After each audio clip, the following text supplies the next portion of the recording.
Así es, en esta segunda instancia del pago del IFE, ¿no? Recordemos que la primera vez hubo una serie de reclamos de diferentes ciudadanos que decían que por diferentes problemas que manifestaban la plataforma ANSES no podían acceder, y por eso en esta segunda instancia se refleja justamente un crecimiento de los beneficiarios que sigue haciendo que Formosa mantenga la tercera proporción más alta de todo el país en respecto a su población total, ¿no? La primera instancia del pago del IFE, el total de la población que accedió al mismo era del 25,5% en Formosa, y ahora en esta segunda instancia crece al 27,3%.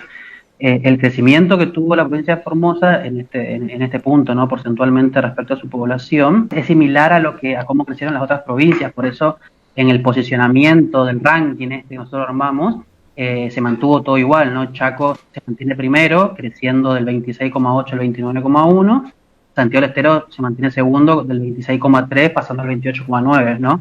Así que eso en términos generales. Si vemos los números específicos en Formosa, en esta segunda instancia del IFE se incorporaron 11.140 personas nuevas para llegar a un total de 164.000 beneficiarios en la provincia de Formosa. Si nosotros consideramos que el pago del IFE es de 10.000 pesos, significa entonces que el Estado Nacional destinó a la provincia de Formosa un total de 1.640 millones de pesos solamente en el pago de este programa, ¿no? De este beneficio del IFE. Así como te decía que todas las provincias crecieron porcentualmente a nivel similar cuando comparamos el total de la población que accede a este beneficio, también es cierto que hay provincias que mantuvieron una proporción similar, pero el número de personas creció mucho más que en el caso de Formosa. Pensemos que, por ejemplo, si nosotros comparamos los beneficiarios de ahora con los beneficiarios anteriores, del primer pago, el crecimiento fue de algo así como de 7% en personas, ¿no? Sí. ¿Pero por qué? Porque en la provincia de Formosa la gran mayoría de los potenciales beneficiarios ya estaban anotados en el IFE 1.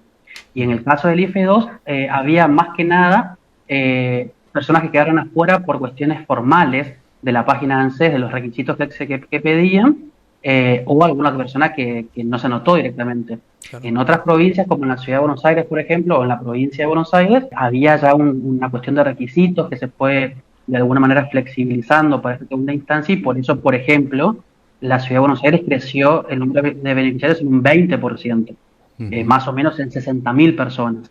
En la provincia de Buenos Aires creció en 388.000 personas. Entonces, si bien te repito, las provincias del NEA particularmente mantienen las proporciones más altas sobre el total de la población, son las que también en números absolutos crecieron menos en esa segunda instancia, pero por lo que te decía, porque había muy poquita gente que quedó fuera en comparación con la anterior.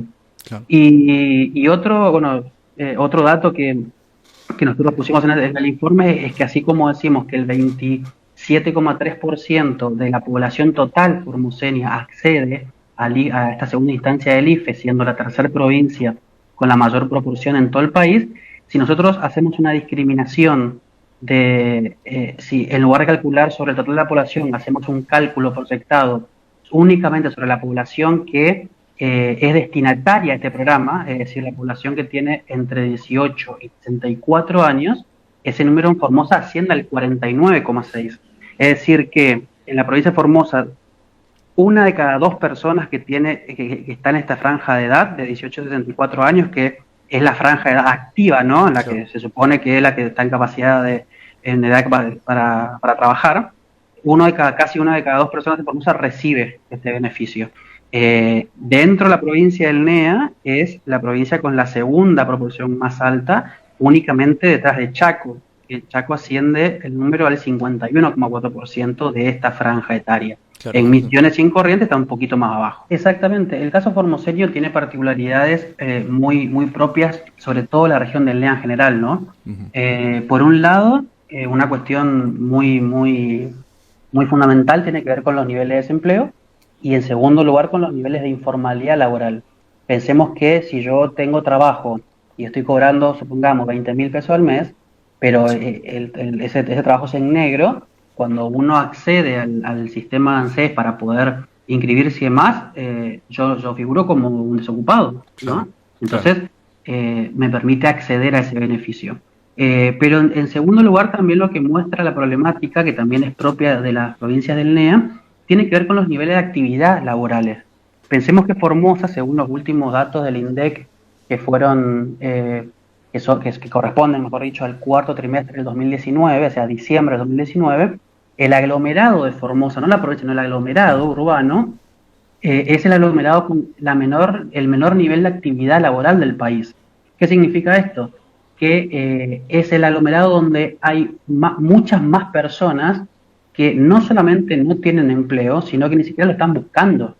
¿Se entiende? Sí, El sí. nivel de actividad lo que mide justamente es eso. Entonces, también refleja una situación social y económica que es, como te decía, propia de la región del NEA particularmente, que también compartimos un poco con el NOA en otros niveles, y que justamente explican de alguna manera por qué somos las provincias que tenemos la mayor cantidad de beneficiarios de programas como estos, ¿no? Claro. De hecho, así como yo te decía que Formosa está tercera en este ranking, digamos, nacional de cantidad de beneficiarios sobre población total, si vemos las 10 primeras provincias en este ranking, corresponden las 4 del NEA y las 6 del NOA.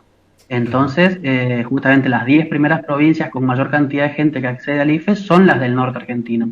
Y Claro. refleja, como yo te decía, esta problemática que obviamente no es igual en Formosa que en Misiones, pero compartimos características similares en ese sentido. Totalmente, lo que vos decís es un problema, efectivamente hablando en términos de acceso al mercado laboral. El empleo público se lleva la mayor parte de los trabajadores porque justamente no hay oferta privada suficiente para cubrir a eso. Y respecto a eso te quiero contar un dato. Sí. Así como estamos hablando del IFE, que corresponde a las personas exclusivamente, también hemos hecho otro informe que aún no fue público respecto a los impactos del programa ATP, el Ajá. programa de Sí. asistencia de emergencia para el trabajo y la producción, que como todos sabemos tiene dos instancias. La primera instancia tiene que ver con el salario complementario, que es donde el Estado abona una parte del salario de trabajadores privados Sí. registrados, y por otro lado lo que tiene que ver con el crédito a tasa cero para monotributistas y autónomos, ¿no? Ujú. Entonces, ¿qué pasa? Cuando nosotros vemos la cantidad de beneficiarios y la cantidad de empresas que son beneficiarias justamente en el programa de salario complementario, ahí nos damos cuenta cómo provincias como las nuestras, la del norte argentino, no es que tienen pocos beneficiarios porque las empresas no accedían al programa o porque no cumplían requisitos, sino solamente porque no hay empresas, ¿no? No Claro. hay la cantidad suficiente de empresas como quizás en otras provincias. Claro. El caso formoseño en este punto es la provincia donde encontramos la menor cantidad de empresas que fueron beneficiarias del programa de salario complementario. Hubo 917 empresas beneficiarias lo que fue el correspondiente al mes de abril, o sea, la primera parte del salario complementario, que incluyen a 7.600 trabajadores en la provincia de Formosa.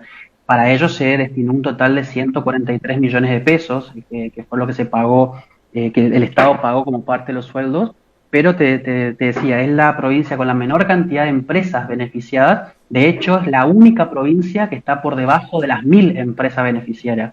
Esto, te repito, no se trata de que las empresas no accedieron al programa, se trata de que estamos hablando prácticamente de una enorme mayoría de las empresas formoseñas que instalan el programa, y nos da la pauta de la falta de empresa y por ende la falta de oferta laboral privada que tenemos en la provincia de Claro. Formosa en este caso, y se repite también en la provincia del Chaco, se repite en la provincia de Corrientes, se repite en la provincia de Jujuy, se repite en la provincia de Santiago del Estero. Uno. Lo mismo cuando vos también te referías recién al tema de los autónomos. Sí. Hay mucha gente que se ve obligada de alguna manera a emprender por su cuenta si no tiene algún tipo de oferta laboral, Sí. y son justamente los que están registrados hoy como monotributistas en su Claro. mayoría.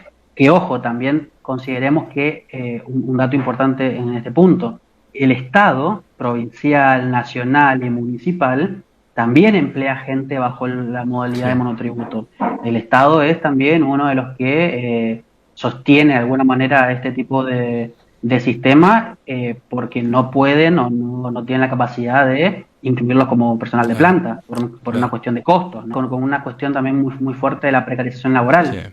Entonces no es únicamente gente que quiere emprender por su cuenta, también hay gente que está con un trabajo y no tiene las condiciones apropiadas, ¿no? Eso es que hay que rescatarlos. Sí. Pero bueno, volviendo al punto este que te decía, en el otro apartado del programa ATP, que son los créditos a tasa cero, en el caso Formosenio hubo 1.800 beneficiarios, que la posiciona como la la cuarta provincia con menor cantidad de beneficiarios en este punto, en todo el país. Para ellos se erogó un total, perdón, de 212 millones de pesos.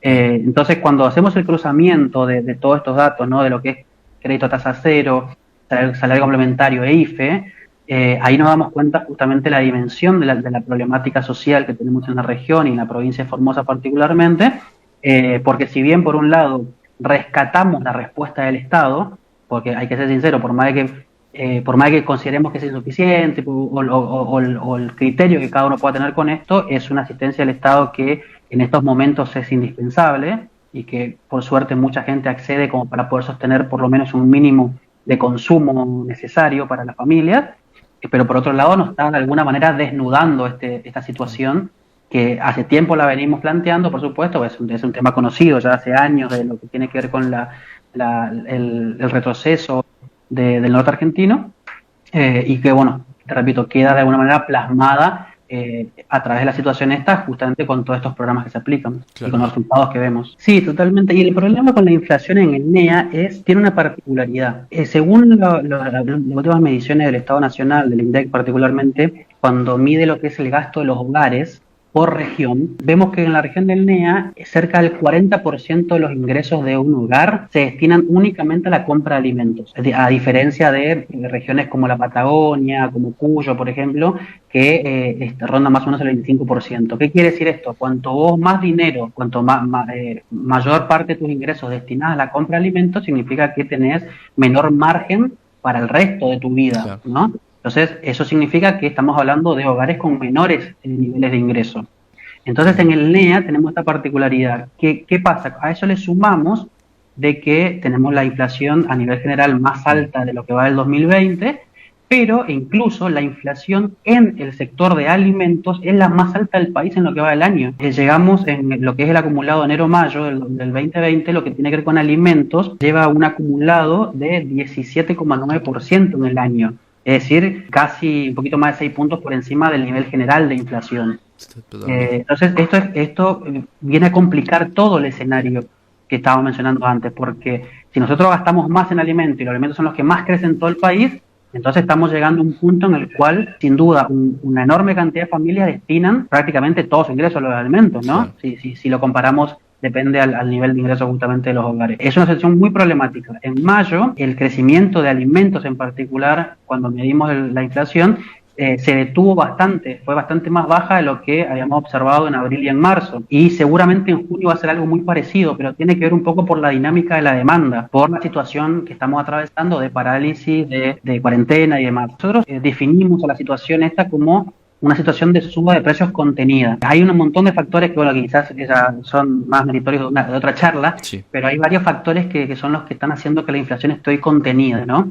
Sí. Una vez que supongamos que tenemos la fortuna de que dentro de muy poquito podamos liberar la cuarentena en todo el país y volver a lo que era la normalidad antes que esto, va a ser un desafío del Estado contener la suba, o por lo menos de alguna manera hacerla un poco más liviana la suba de precios que correspondería que exista si no teníamos esta situación atípica que estamos atravesando, ¿no? Claro. Por eso, sin duda, si bien las declaraciones públicas de funcionarios nacionales sobre todo quieren brindar tranquilidad con el tema inflacionario, la realidad es que podemos tener una disparada, no a niveles de hiper como algunos están hablando, no a ese punto, pero sí una disparada de aumento de 3 puntos, 4, 5 puntos mensuales que nos vuelven a llevar a los niveles del 2018, ¿no? Claro.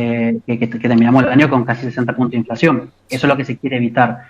Por ahora estamos en esta situación en particular, el Estado no puede hacer mucho más de lo que está haciendo en este punto, pero te repito, una vez que se vuelva la situación medianamente normal, ahí va a ser un desafío nuevo para que justamente esta escalada inflacionaria posible que pueda existir no impacte mucho más todavía en el dinero, en los recursos de los hogares, ¿no?